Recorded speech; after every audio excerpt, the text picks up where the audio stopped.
इतकी नीच प्रवृत्तीची माणसं या समाजामध्ये एका पाठोपाठ एक बलात्काराच्या अत्याचाराच्या घटना कानावरती पडतात.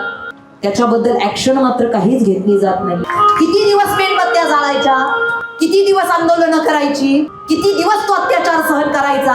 अहो, एका दिवसामध्ये नोटबंदी होऊ शकते, एका दिवसामध्ये सरकारही बदली होऊ शकतं. मग एका दिवसामध्ये अत्याचार करणाऱ्याला, नराधमाला शिक्षा, फाशीची शिक्षा का होऊ शकत नाही? सांगा ना, का होऊ शकत नाही?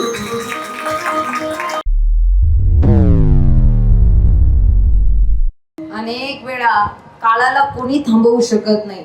काळाची एवढी पडेल बा जेव्हा सोडविना तेव्हा माय बाप. पण काळाला किंबहुना काळ कोणाला घाबरतो तर भगवंताच्या नामस्मरणाला घाबरतो. संत सांगतात आम्हाला काळ काही करू शकत नाही. हे पहा, आपल्यालाही देवाचं नामस्मरण करायचंय. सध्याच्या काळामध्ये सगळ्यात महत्वाचं म्हणजे देवाचं अस्तित्व माणसाला कळालं पाहिजे. आज खरंच आपण भगवंताचे दास होणं फार लांबची गोष्ट. किमान आपण माणूस म्हणून मनुष्यासारखं तरी जीवन जगतोय का याचा विचार प्रत्येकानं केला पाहिजे. देव होणं फार लांबची गोष्ट नाही. देव होता आलं तरी चालेल, नाही संत होता आलं तरी चालेल, नाही भक्त होता आलं तरी चालेल, पण किमान मनुष्याच्या जोडीमध्ये येऊन माणसाची वागणूक जरी माणसाला करता आली तरी सुद्धा फार मोठा परमार्थ आहे. आज माणसांमध्ये राक्षस प्रवृत्त झालेला आहे. माणूस कमी आणि राक्षसी वृत्तीचा माणूस जास्त जन्माला आलेला आहे.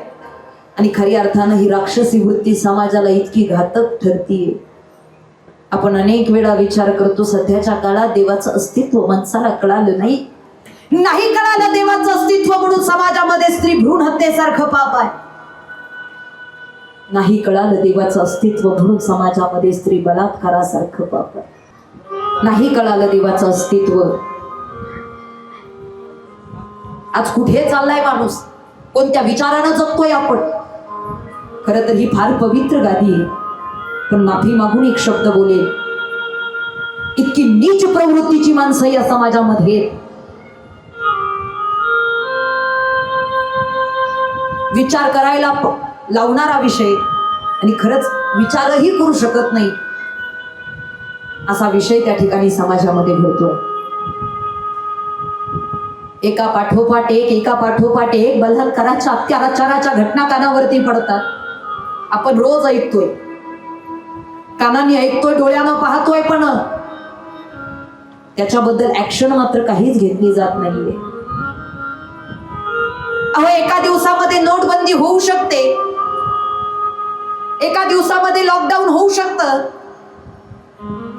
एका दिवसामध्ये सरकारही बदली होऊ शकतं. मग एका दिवसामध्ये अत्याचार करणाऱ्याला, नराधमाला शिक्षा, फाशीची शिक्षा का होऊ शकत नाही? सांगा ना, का होऊ शकत नाही? किती दिवस मेणबत्त्या जाळायच्या, किती दिवस आंदोलनं करायची, किती दिवस तो अत्याचार सहन करायचा. माझी उपस्थित स्त्रियांना, महिलांना, माता भगिनींना, उपस्थित सर्वांना विनंती आहे, तुमच्या लेकीप्रमाणे, तुमच्या बहिणीप्रमाणे मी उभी आज. आपण कोणत्या महाराष्ट्रात जन्माला आलोय, आपण कोणत्या भूमीत जन्माला आलोय, आपण कोणत्या देशात जन्माला आलोय, ज्या देशाला आई म्हटलं जातं हे या देशाचं नाव आहे, भारत माता. पण आज त्या स्त्रीवरतीच फार मोठा प्रश्न निर्माण झालेला आहे. 4-5 वर्षाच्या लहान लेकींवरती अत्याचार होतो. 4-5 वर्षाच्या लहान लेकींवरती अत्याचार व्हावा यासारखी वाईट घटना, यासारखी क्रूर घटना दुसरी कोणती नाही. माझी सरकारला विनंती आहे, प्रत्येकानं प्रत्येकाच्या पातळीवरती या घटनेबद्दल त्या ठिकाणी निश्चितच मत व्यक्त करणं आणि परिवर्तन करणं फार गरजेचं आहे, बोलणं फार गरजेचं आहे. मी सरकारला विनंती करेन, अशा घटना करणारे, अशा अत्याचार करणारे नराधमांना जागच्या जागी त्या ठिकाणी फाशीची शिक्षा सुनावली गेली पाहिजे. त्यासाठी वेळ काळ नाही पाहिजे, तर कुठेतरी या गोष्टीला आळा बसेल. महाराष्ट्राच्या मातीत रोवलेली पहार काढून नराधमांच्या गुलामगिरीच्या छाताडावरती प्रहार करणाऱ्या मासाहेब जिजाऊंची ही भूमी आहे आणि त्यांच्या आपण लेकी आहोत. शिवपिंड घेऊन आपल्या संस्काराची जाणीव ठेवून आपल्या धर्मकार्यासाठी लढणाऱ्या पुण्यश्लोक अहिल्यादेवी होळकरांची, त्या मातेची पवित्र पावनभूमी त्यांच्या आपण लेकी आहोत. शिक्षण ही परिवर्तनाची सगळ्यात प्रभावी अशी त्या ठिकाणी ढाल आहे. त्यामुळे स्त्री शिक्षणासाठी लढणाऱ्या सावित्रीबाई फुलेंच्या आपण लेकी आहोत. पोटचं लेकरू पाठीशी बांधून हातामध्ये तलवार घेऊन मर्दानी वृत्तीनं रणांगणामध्ये लढणाऱ्या झाशीच्या राणी लक्ष्मीबाईंच्या आपण लेकी आहोत. माझी पालकांना विनंती आहे, आता पोरींना पप्पाची परी म्हणून जगू नका. आता पप्पाची परी म्हणून न जगवता छत्रपती शिवरायांची शिवकन्या, तिला स्वतःच्या संरक्षणाचे धडे देऊन कोणत्याही आडमार्गाला ती असो, कुठल्याही रस्त्यानं ती प्रवास करत असो, तिला भीती नाही वाटली पाहिजे. तिचं स्वतःचं आत्मरक्षण करण्याचे धडे तिला द्या. प्रत्येक लेकीनं आज सक्षम होणं गरजेचं आहे. आपण आपल्या मुलींसाठी चांगलं कॉलेज शोधतो, चांगली शिक्षण शोधतो, लग्न करायचं चांगलं स्थळ शोधतो. ह्या सगळ्या गोष्टी आपण पारखून घेतो. पण मी म्हणेन आज निश्चितच तिला सक्षम बनवण्यासाठी आज कुठे ना कुठेतरी आज आपण पालकांनी फार मोठा निर्णय घेऊन निश्चितच कराटे, बॉक्सिंग असे विविध क्लासेस असतात जे स्वतःच्या रक्षणाचे धडे आपल्याला शिकवतात. ते आपल्या पोरींपर्यंत पोहोचवणं फार काळाची गरज आहे. इथून पुढच्या काळात तरी माझी पोरींना विनंती आहे आणि माता भगिनींना विनंती आहे, आपणही आपल्या लेकींना समजावणं आणि खरी अर्थानं असे चांगले धडे देणं ही काळाची गरज आहे. काय झालं हो सध्या, आई वडिलांना वेळ नाही मुलांकडे लक्ष द्यायला. वडील कामात व्यस्त असतात, आई स्वतःच्या कामांमध्ये व्यस्त असते, घर कामांमध्ये व्यस्त असते. मग आपली मुलगी कॉलेजला जाते, शाळेला जाते, मुलगा कॉलेजला जातो, शाळेला जातो. खरी अर्थानं ते किती शिकतात, कसे शिकतात, कोणत्या प्रकारचं ज्ञान घेतात. आजही जुनी जाणती माणसं बसलेली आहेत. बाबा, काही प्रसंगी आई वडील पूर्ण शिकलेले नव्हते, पण मुलं शाळेत जातात की नाही जात याची चौकशी मात्र ते नक्की करायची. आणि जर शाळेत गेला नाही हे कळालं तर आईनं काठी घेऊन मागे पळावं. शाळेत गेला नाही हे कळावं तर शिक्षकांनी छडी मारावी. आज खरं तर शिक्षकच अत्याचारी झाला तर समाज कोणाकडे पाहणार.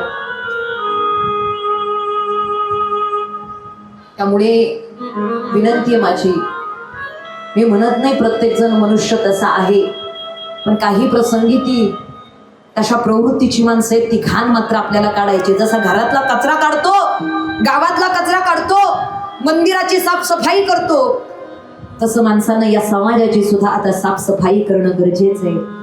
कारण असेच जर वाईट विचार वाढत चालले ना तर निश्चितच कुठेतरी आपल्या मुलींना पूर्वीसारखं चूल आणि मूल म्हणून घरात ठेवावं लागेल. आई वडिलांना भीती वाटते हो आज लेकीला घराबाहेर पाठवण्याची, पण निश्चितच आपण जिजाऊंच्या लेकी आहोत, आपण सावित्रीच्या लेकी आहोत, आपण पुण्यश्लोक अहिल्याच्या लेकी आहोत हे विसरून चालणार नाही. त्यामुळे आपण निश्चितच त्यांच्या पराक्रमाचे धडे वाचले पाहिजे आणि तो पराक्रम आपल्या हृदयात ठेवून. तरुणांना सुद्धा माझी विनंती आहे, आपली फार मोठी जबाबदारी. एखादी स्त्री, आपली बहीण, आपली मुलगी रस्त्यानं चालली आहे, त्याला सुरक्षितपणे तिच्या घरापर्यंत पोहोचवणं ही तरुणांची सुद्धा जबाबदारी आहे. फक्त गोष्टी पाहून पुढे नाही शेअर करायच्या, त्याचा विचार करा. तर देवाचं अस्तित्व कळून तर देवाची भक्ती करता येईल. नाही कळालं देवाचं अस्तित्व म्हणून समाजामध्ये गोमातेची हत्या घडते. खरंच माणसानं माणसासारखं वागून समाजामध्ये माणुसकी जपली पाहिजे. माणसा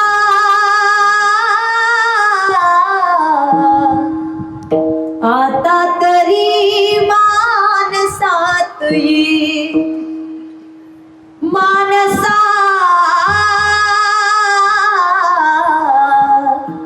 आता तरी माणसात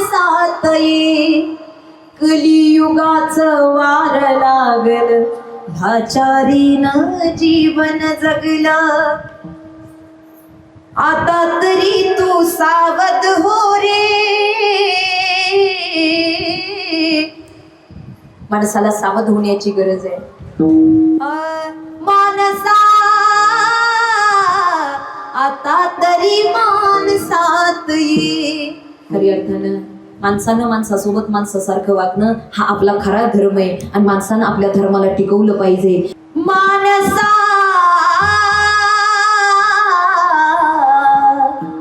आता तरी माणसात ये कलियुगाचं वार लागल ह्याचारीनं जीवन जगलं